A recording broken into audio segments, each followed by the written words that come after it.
playing from Bhavya Bharat.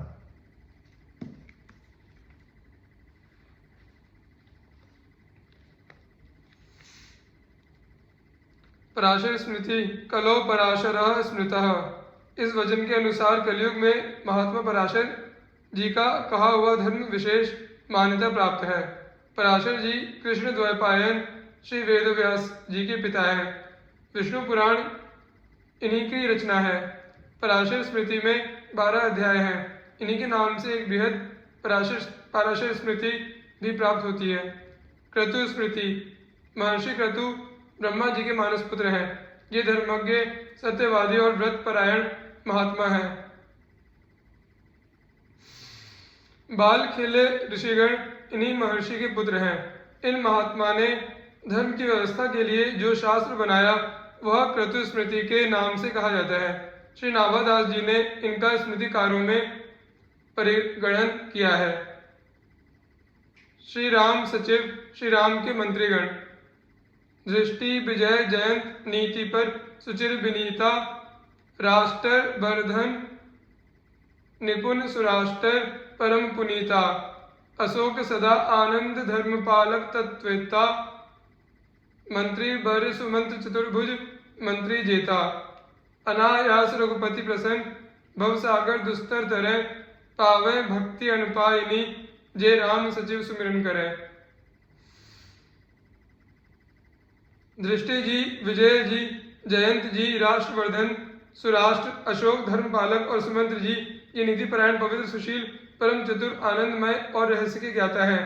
Sumantra जी चारों युगों के मंत्रियों में विजयी और श्रेष्ठ हैं। जो लोग भगवान श्री राम के इन 8 मंत्रियों का स्मरण करते हैं वे श्री राम जी की अचला भक्ति पाते हैं। उन पर प्रभु अपने आप ही प्रसन्न हो जाते हैं और वे जन्म मृत्यु के कठिन चक्र से छूट जाते हैं, संसार सागर से पार हो जाते हैं। यहाँ भगवान श्री राम की सभा के मंत्रीगणों के संबंध में कुछ बातें निरूपित हैं। श्रीमद् वाल्मीकि रामायण में महाराज दशरथ के मंत्री जनोचित गुणों से संपन्न 8 मंत्रियों का वर्णन मिलता है। ये सदा ही राजा के प्रिय एवं हित में लगे रहते थे। ये सभी शुद्ध आचार विचार से युक्त थे और राजकीय कार्यों में निरंतर संलग्न रहते थे। इनके नाम इस प्रकार हैं। दृष्टिर्जयंतो विजय, सुराष्ट्रो राष्ट्रवर्धन, अकोपो धर्मपालश्च, सुमंत्रश्चाष्टमो थ। वाल्मीकि रामायण बालकांड 7:3। अर्थात दृष्टि, जयंत, विजय, सुराष्ट्र, राष्ट्रवर्धन, अकोप, अशोक, धर्मपाल और 8वें सुमंत्र जो अर्थशास्त्र के विशेषज्ञ थे। कालांतर में महाराज दशरथ के दिवंगत हो जाने के बाद जबकि श्री रामचंद्र जी वनवास में थे और भरत जी नंदीग्राम में निवास कर रहे थे, इन मंत्रियों ने ही अयोध्या की संपूर्ण व्यवस्था को सुचारू रूप से संभाले रखा और भगवान श्री राम के आने पर पुनः अपने अपने पदों पर नियुक्त हो गए। ये सभी उत्तम व्रत का पालन करने वाले तथा राजा के हितैषी थे। नीति रूपी नेत्रों से देखते हुए ये सदा सजग रहते थे। अपने गुणों के कारण ये सभी मंत्री गुरुतुल्य समादरणीय थे। सबसे महत्वपूर्ण बात थी कि इनमें भगवान श्री राम के प्रति अनन्य प्रेम था। इनमें भी सुमंत्र जी का तो पिता के बाल सखा होने के कारण श्री राम जी विशेष रूप से पिता की ही भांति आदर करते थे। यहाँ संक्षेप में सुमंत्र जी का चरित्र दिया जा रहा है। श्री सुमंत्र जी, सोई जीवन सोई जन्म, सोई तन सफल सुनाथ, सोई तन सफल सनाथ, अपनों कही जानत जिनहि सत्कारत रघुनाथ। सुमंत्र जी का जन्म सूतकुल में हुआ था, परंतु अपनी योग्यता, कर्तव्य परायणता और राज्य के प्रति निष्ठा से उन्होंने अयोध्या के चक्रवर्ती सम्राट के महामंत्री होने का गौरव प्राप्त किया। अयोध्या सम्राट महाराज दशरथ के ये बाल मित्र थे, सखा थे और महाराज के निजी सारथी भी थे। इनकी सम्मति से ही महाराज राज्य के सब कार्य करते थे और सभी राज्य सेवकों के ये अध्यक्ष भी थे। यात्रा, विवाह, राज्याभिषेक आदि जितने भी बृहद कर्म अयोध्या में होते थे उनकी पूरी व्यवस्था सुमंत्र जी ही करते थे।